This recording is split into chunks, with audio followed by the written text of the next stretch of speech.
Yes, sir.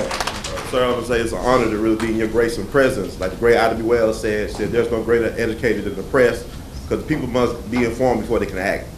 And with that, I like to say that I know you know this guy, Black Maverick, Dr. T.I.M. Howard, was a guy from Mississippi who basically helped, start economic empowerment in Mississippi, came to Chicago, the Friendship Clinic on the South Side, and things of that nature. We went from that to now being what I call Mr. Wharton saying last night. He mentioned a lot of names of people like Pitt Hyde and Fred Smith that brought great things to Memphis.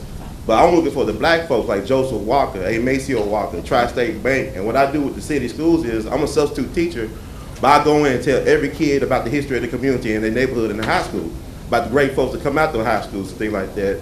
I'm trying to figure out how can we provide a curriculum for every particular high school so people learn not only about their high school, but also about their community, from where all these great folks come from. And also, I'm not just talking to talk about walk the walk. This is a book I want to give you that I wrote and illustrated about Lieutenant James Reese Europe. And I wrote and illustrated this book. It's called James Reese Europe, Jazz Lieutenant. Now I do a TV show on public access on Comcast Channel 17 that focuses on the history of Memphis from a black perspective, interviewing people. Now, brother, let me say this. When we meet again, the educators will have to be off. After you understand what we want to do, the educators have to come together and take a good hard look at the curriculum.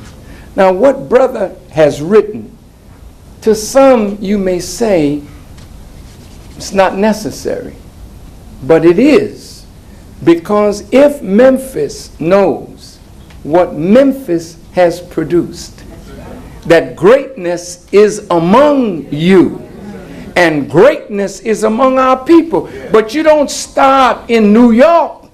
You should start where you are. Memphis got so much greatness in this city, and you have produced greatness, but the children do not know. So how can they know except there's a teacher? So we've got to be familiar and not be so envious, jealous, petty. That's right. You know that you won't lift up one of your own brothers or sisters who has done something great in this great city of Memphis. Thank you, brother. We'll take these last few questions.